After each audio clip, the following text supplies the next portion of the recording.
My husband filed for divorce and told me, I transferred our house to my mother. You'll be left with nothing. I simply laughed. He had no idea that I'd created one document 10 years earlier. Good day, dear listeners. It's Diana again. I'm glad you're here with me. Please like this video and listen until the end. And let me know which city you're listening from so I can see how far my story has reached. For 17 years, I believed I had built something real. A home, a marriage, and a life that made sense from the outside. And for a long time, from the inside, too. My name is Claire Merritt. I was 43 when my husband stood in our kitchen in the house we had bought together, in the town where I had buried 2 dogs, planted a garden, and raised a son, and told me he had already given it all away. But I'm getting ahead of myself. Let me go back to when things were still good. Or at least, when I still believed they were. Daniel and I met in our mid-20s at a company picnic. He was effortlessly charming, the kind of man who laughed at his own jokes before finishing them and remembered how I took my coffee after just one conversation. I fell in love the way young people do, before they learn to ask the right questions. We married 3 years later, bought our home in Naperville, Illinois at 30, and had our son Marcus at 32. From the outside, we looked like the perfect family. The house was a 4-bedroom colonial on Elmwood Drive. I chose the paint colors, refinished the floors myself one summer while Daniel traveled for work, and planted lavender along the walkway. I loved that house like something I had truly earned. For the first decade, I had no reason to doubt my life. Daniel worked in commercial real estate development, and I worked as a paralegal at a mid-sized law firm. We shared finances, dinners, and the routine rhythm of a stable life. Not passionate anymore. But I had stopped expecting passion. I expected partnership. Then came the first warning sign, so subtle I almost ignored it. One day in February, I came home exhausted from a long deposition and found Daniel on the phone, speaking quietly. When he noticed me, he ended the call immediately and smiled as if nothing had happened. I told myself it was work, but the calls continued. Always quiet, always stopped when I entered the room. Around the same time, he began visiting his mother more often, Patricia Merritt, a woman who never liked me and never bothered to hide it. She treated our marriage as something temporary she merely tolerated. I noticed small things that didn't fit. His unexplained visits, his car at her house late at night, the growing distance in his explanations. Still, I told myself I might be imagining it. I was a paralegal.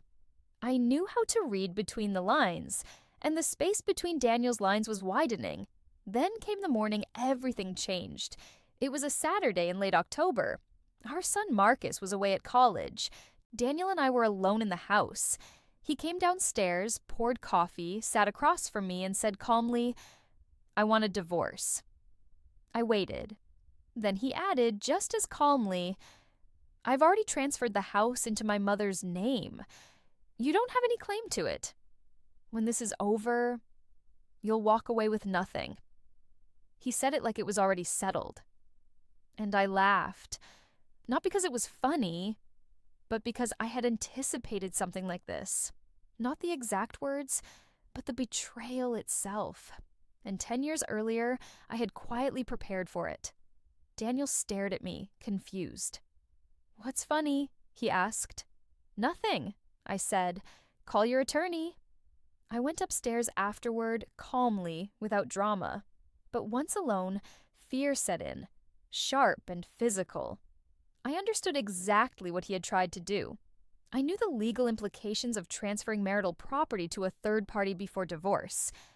And I also knew something he didn't. I had evidence, I had documentation, and I had something from 10 years ago that he had completely forgotten.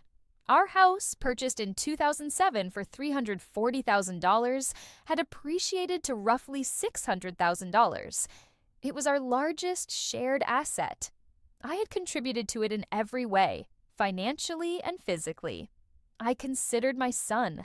I considered the emotional damage this would cause. I considered Patricia and her influence, And then I made a decision. I would not react. I would proceed carefully, step by step. That afternoon, I began gathering everything: financial records, mortgage documents, tax returns, receipts, and proof of home improvements. I organized everything for legal use. Then I called the attorney I had once consulted years earlier, Barbara Kowalski. She remembered me. When I met her again, I explained everything precisely: the divorce threat, the property transfer, and the timeline. She confirmed what I suspected. The transfer could be challenged as a fraudulent conveyance. Then I gave her the second document, a notarized transmutation agreement signed by Daniel 10 years earlier, stating that the house was marital property regardless of title changes. Barbara reviewed it and said quietly, "This changes everything," because it meant Daniel's attempt to remove the house from the marital estate could be legally invalidated. It also meant Patricia's ownership claim was far weaker than they believed. From that moment, the balance shifted. We built a legal strategy. Barbara would challenge the transfer, demand financial disclosure, and introduce the agreement at the right time. What Daniel didn't know was that he had already signed away the certainty of his own plan years ago. When I returned home, I felt different.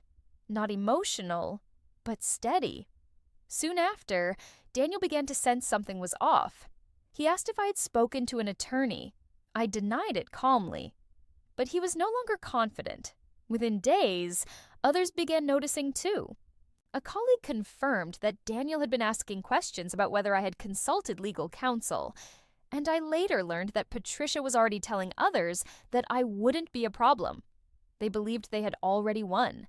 They didn't realize the real foundation of their plan had been legally undercut a decade earlier. I had written that down in my legal pad the moment I heard it. Point of no return. They had made their move. They believed they had already won. They were relaxing now. That was their first real mistake. Barbara filed the motion on a Thursday morning. By Friday afternoon, Daniel's attorney had received it. I know this because Daniel called me at 4:47 p.m. I still have the call log. His voice, for the first time during this entire situation, had lost its controlled calm. "What is this document?" he asked. "You'll need to speak with my attorney," I replied. "Claire, I'm not discussing this with you directly. That's what lawyers are for." I ended the call. Barbara's motion was detailed and tightly constructed. It challenged the transfer of the property to Patricia on two separate grounds: fraudulent conveyance under Illinois law and breach of the transmutation agreement Daniel had signed 10 years earlier. It included certified deed records, mortgage documents, my financial contributions, and the notarized agreement itself. In Barbara's words, it was a clean filing, the kind that is difficult to dismiss outright. What followed confirmed everything I had suspected about the people I was dealing with. Patricia called me the next morning. We hadn't spoken in 6 weeks, since before Daniel filed for divorce. Her tone was controlled, but there was an edge beneath it, carefully contained, like a blade being held still. "Claire," she said, "I think we need to talk. Just the two of us." "Patricia," I replied, "you're a party in ongoing litigation. I won't be having a private conversation with you." A pause. "I think you're making a serious mistake," she said. "Daniel and I have resources you don't have, and connections you don't have. I want you to understand that." I wrote down her exact words and the time of the call immediately after hanging up. Then I forwarded everything to Barbara. She noted that the mention of connections could potentially be relevant if it was later interpreted as pressure or intimidation during litigation. That weekend, Daniel showed up at the house. He had moved in with Patricia in Oak Park after our kitchen conversation, taking only a bag of clothes and his laptop. He let himself in with his key while I was in the garden. "You need to drop this," he said as he walked out toward me. "That document is 10 years old. My lawyer says it won't hold." I pulled a weed from the base of the lavender and didn't look up. "Your lawyer is welcome to argue that in court." "My mother is going to fight this, Claire. She has more money than you. She can outlast you." I stood, brushed the soil from my hands, and looked at him. This man I had been married to for 17 years was standing in a garden I had built. "Then go ahead and try," I said. He hesitated, searching my face for the version of me he expected. Fearful, emotional, uncertain. She wasn't there. And then he left. The escalation came midweek. Daniel's attorney filed a motion claiming the transmutation agreement had been obtained through economic pressure and misrepresentation. It was a weak argument. Daniel had signed it voluntarily in a neutral legal office without any financial coercion, but it was still an argument. Barbara called me afterward. I could hear the restrained frustration in her voice. "They're saying he didn't understand what he signed," she said. "That means he'll have to testify that he signed a legal document without reading it. Judges don't tend to respond well to that.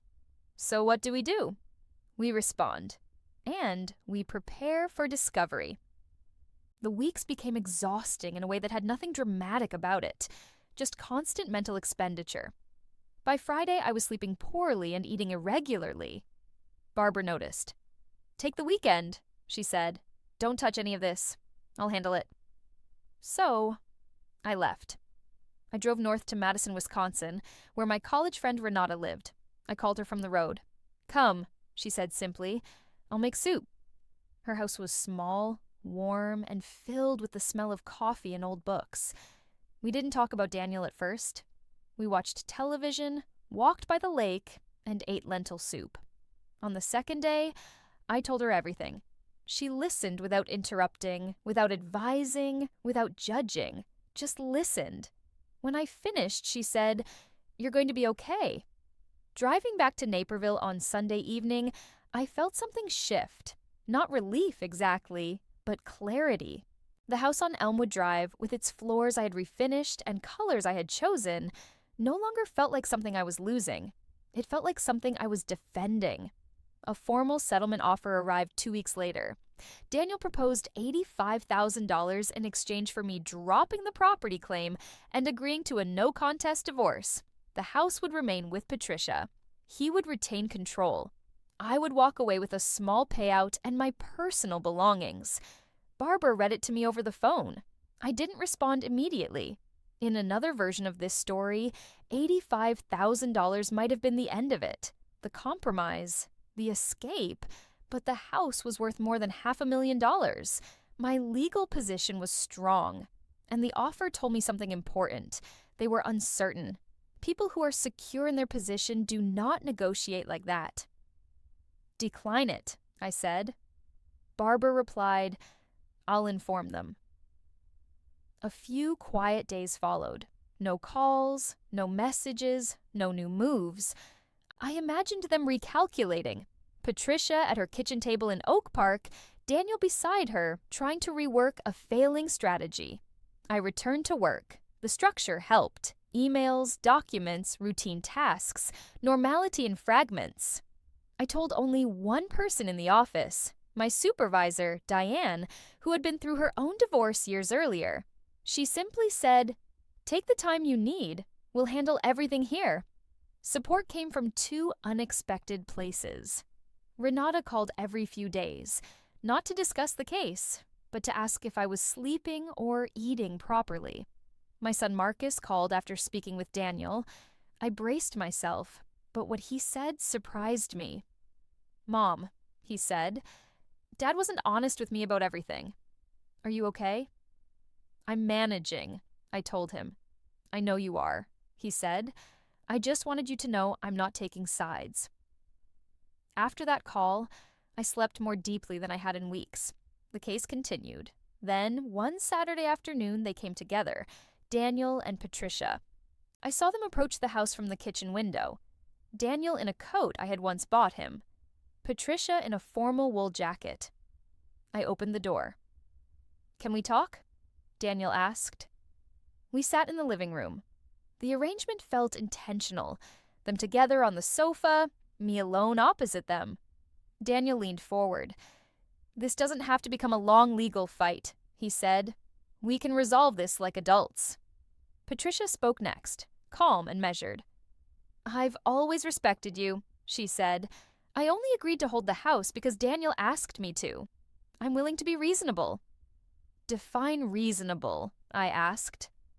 $100,000, she said. We all move on. I looked at her carefully. She'd spent 17 years watching this marriage from the edges. Now she was trying to buy my silence for a fraction of what the property was worth. I'll continue through legal channels, I said. Daniel stood. You're going to lose. You'll spend everything on lawyers. Then we'll see, I replied. Patricia rose as well. This is our final offer, she said. I understand. I showed them out. When the door closed, the fear came. But so did something else. Awareness. They were not confident. They were reacting. And reactive people make mistakes. Barbara confirmed it later. Discovery is coming, she said. They won't like it. The hearing was set for February. Barbara prepared me thoroughly. What to say, what not to react to, how to sit, how to breathe in court. She told me something simple. Judges notice steadiness. On the day of the hearing, I wore a plain gray blazer. Daniel was already there with his attorney, Gerald Crane. Patricia was not present. I sat down beside Barbara and opened my folder. And the hearing began. It was a motion hearing focused specifically on our request to void the property transfer, but the judge had required live testimony from Daniel regarding the transmutation agreement.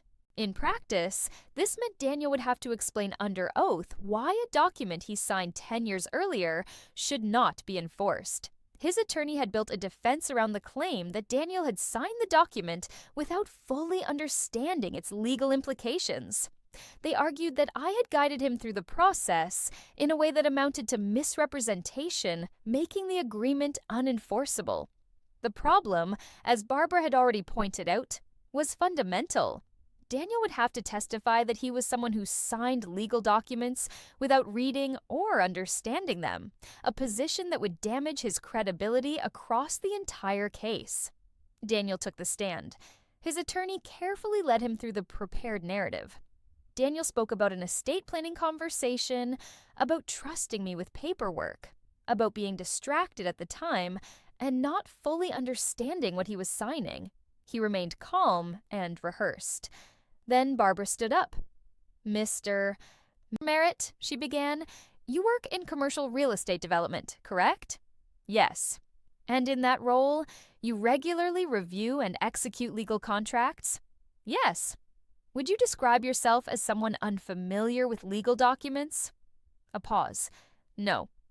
Now, on the day you signed the transmutation agreement, you were in the office of a licensed real estate attorney? Yes. The document was notarized in your presence? Yes. And notarization requires you to affirm that you are signing voluntarily and understand the nature of the document. Correct? Another pause. Longer this time. Yes. So your testimony today is that you, a commercial real estate professional, signed a legal document in an attorney's office in front of a notary, affirmed you understood it, and did not actually understand what you were signing? Daniel's attorney objected. The judge sustained part of it, but allowed Barbara to rephrase. She did. Over the next 20 minutes, she asked essentially the same question in different forms, each time circling back to the same point. Daniel's professional experience, the circumstances of the signing, and the inconsistency of his claim that he had not understood what he was doing. By the end of his testimony, Daniel's composure had begun to break down. His answers became less precise, more defensive, more circular. He was no longer simply repeating a prepared story. He was trying to reconcile it with facts that did not support it. I sat still in my seat, expression neutral, breathing steady. The next major development came through financial discovery. Daniel had been ordered to disclose all relevant accounts, and Barbara compared his disclosures with our joint tax records from the previous 7 years. What emerged was a pattern of transfers from joint accounts over the 18 months leading up to the divorce filing. Individually, they were not large enough to raise immediate suspicion. Collectively, they totaled approximately $47,000 moved into an account solely in Daniel's name. Barbara presented this to the court as a documented discrepancy requiring explanation. Daniel's attorney objected, arguing it exceeded the scope of the hearing. The judge noted the objection, but allowed it to remain part of the broader divorce proceedings. Then came something I had not expected. During closing arguments, Daniel's attorney stated that the transfer of the house to Patricia had been done in good faith as part of routine estate planning. Barbara immediately responded, "If this was routine estate planning," she said, "then there should be supporting documentation, prior drafts, attorney correspondence, planning records predating marital conflict." The attorney said they would provide it. They never did, because it did not exist. At that moment, sitting in court, I felt something settle inside me. Not victory yet, but clarity. The sense that the narrative they had built was beginning to collapse under its own weight. The judge's ruling came 5 weeks later, delivered in writing. Barbara called me as soon as she read it. "Claire," she said, and I already understood from her tone. The court found that the transfer of the Elmwood Drive property to Patricia Merritt had been made in anticipation of divorce proceedings, constituted a fraudulent conveyance under Illinois law, and was therefore void. The property was restored to the marital estate for equitable distribution.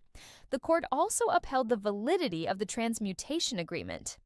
In the written opinion, the judge noted that Daniel's claim of misunderstanding was inconsistent with both his professional background and the circumstances under which the document was signed. It was, in judicial language, a clear rejection of his credibility on that point.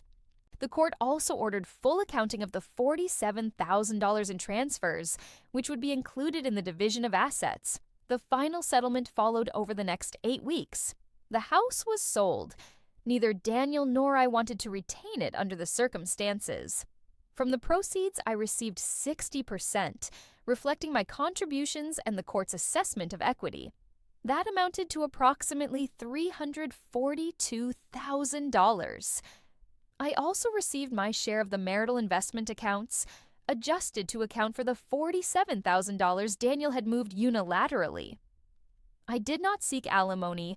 Patricia received nothing. The transfer had been voided, and while she faced no criminal charges, her legal position was entirely dismantled. The court's findings left her implicated in a failed attempt to remove marital property from equitable division.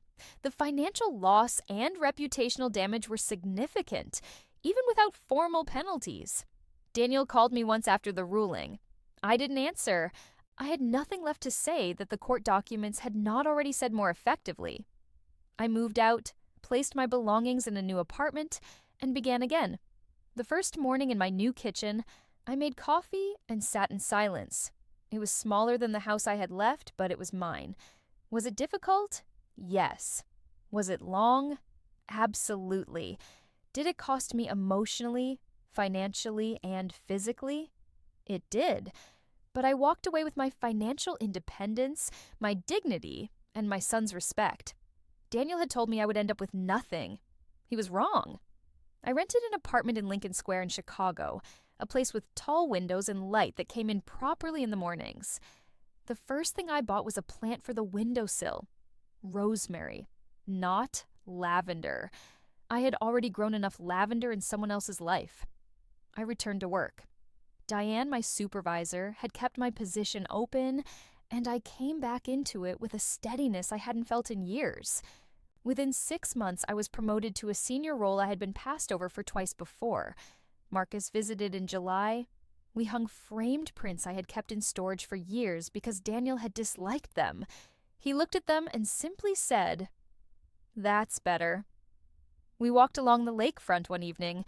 Eventually, he said, "I'm glad you didn't take the settlement." "So am I," I said. "I think Dad expected you would." "He underestimated me?" "No," Marcus said quietly. "He really did." Daniel ended up back in Patricia's house in Oak Park. Their alliance did not survive the legal process. His professional standing was damaged in a quiet but real way.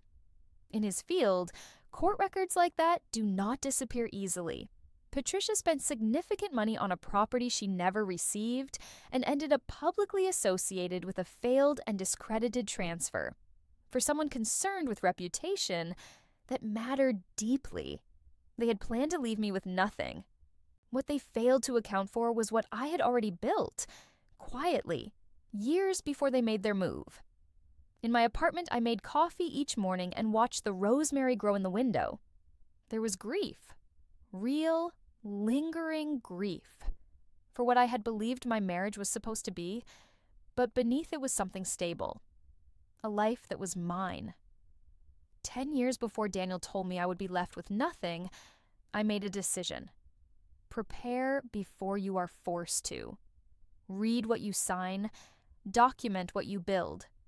Don't rely on assumptions when facts can be verified. I didn't win because I was lucky. I won because I was prepared.